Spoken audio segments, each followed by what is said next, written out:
New Mexicans love roses, and roses actually love New Mexico. So today we're here in the Rose Garden in Albuquerque with President of the Rose Society, Al Troyer, who's also a consulting rosarian, to ask questions about roses and find out what you're doing here in the Rose Garden today. Well, we just finished fertilizing our roses here, and the reason we did it today was we've had some recent rains, and we're doing some summer fertilization. So late summer fertilization is okay in roses? Correct. But we want to make sure, because in New Mexico we have all this hot weather, that you water it in very well after you put it on. That's the real key at this time of year. You can't count on the rains? No. Okay, and so you've been fertilizing. What else do you do at this time of the year? Well, you should do some deadheading, because if you do deadheading in late summer, about 45 days after you do the deadheading, you'll get a fall bloom cycle. Okay. And deadheading is? Now that's cutting off the old blooms.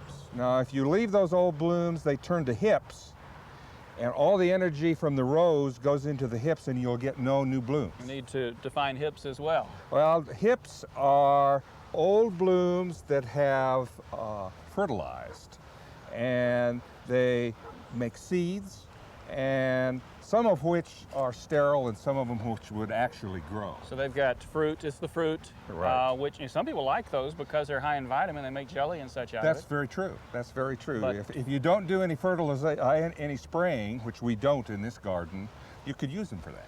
Okay, but if you leave them for the fruit, you're not going to have the flowers. You want the flowers, so you're deadheading. Would you show us how you deadhead? Well, sure, I'd be happy to. Now, what you want to do on a spray this large, you want to come down to the second or third 5 leaf. Now, as you can see here, up above that, you have 2 leaves and 3 leaves. And here's a 5, but it doesn't look like a good one. No, it isn't, because it's already been used as part of this spray. So we want to get down past that. And this next one is probably not a good one either, because if that branches out, it's going to come out here into the walkway. So let's take the next one down. We'll cut on a 45-degree angle about 1/4 of an inch above the cane. That would be right about there. Now, Curtis, I have another one over here that's a little bit different that I'd like to show you.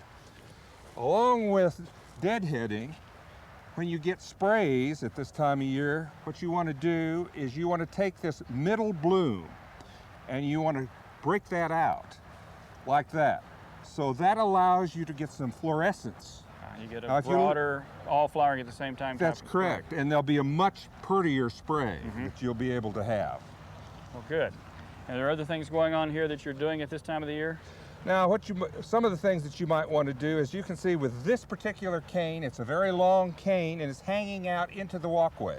What else we need to do this time of year, Curtis, is tie up long canes like this so that when the blooms get larger, they will have some support. Also, in this walkway, when people walk by, they won't get scratched. So what you need to do is tie this up like this. Up here, make it upright, be pretty. And it's nice to know there are things we should be doing in the Rose Garden even this time of the year. Thanks for telling us.